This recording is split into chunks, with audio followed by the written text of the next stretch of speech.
வச்சுக்க. எங்கேயாவது போய் உயிரை பெருமான் படைச்சான்னு சொல்லிட்டீங்கன்னா நீங்க சித்தாந்தத்திற்கு முரண்பட்டவர் ஆவீர்கள். உயிரை இறைவன் படைப்பதில்லை.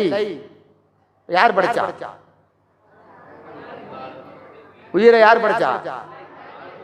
யாரும் படைக்கல. அது அனாதி. என்னைக்கு இறைவன் இருந்தானோ அன்னைக்கே உயிர் இருந்தது.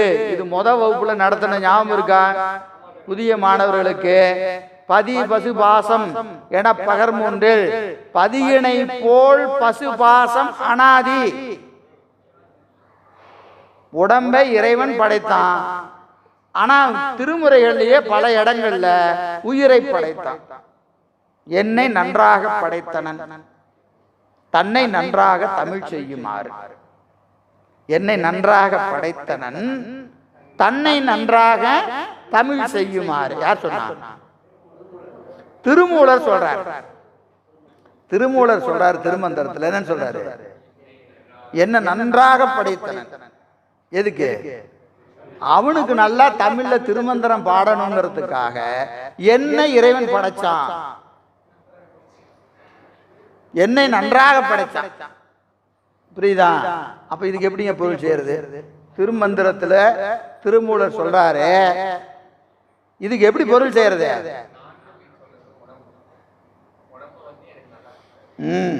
என்னை என்பது எனது உடம்பு. இந்த பிறவியில இப்படி ஒரு உடம்ப இறைவன் எனக்கு கொடுத்திருக்கிறார். புரியுதா இல்லையா? அது எதுக்காக? அவனுக்கு தமிழ் நல்லா பாடும், திருமந்திரம் நல்லா பாடியா அப்படின்னு சொல்லி எனக்கு இப்படி ஒரு உடம்ப கொடுத்திருக்கிறான். எப்படி கொடுத்திருக்கிறான்? திருமூலருக்கு எப்படி கொடுத்தான்? 3000 ஆண்டு யோகம் இருக்கிற மாதிரி உடம்ப கொடுத்தான். போய் அங்க போய் உக்காந்து கண்ணை மூடி உக்காந்தாருன்னா ஒரு வருஷத்துக்கு முழிக்க மாட்டார். ஒரு வருஷம் இதுல இருப்பாரு, யோகத்துல இருப்பார். ஒரு வருஷம் கழிச்சு முழிச்சு உடனே ஒரு பாட்டு பாடுவார். அப்புறம் என்ன ஆயிடுவாரு? யோகத்துக்கு போயிடுவார். அப்ப அந்த உடம்பு எப்படிப்பட்ட உடம்பு? நல்ல உடம்பு தானே. நமக்கெல்லாம் எப்படி கொடுத்துருக்கிறாரு?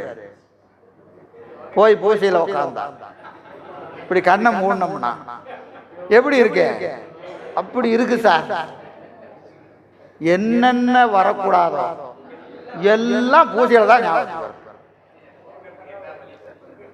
மறந்ததெல்லாம் ஞாபகத்துக்கு வருது.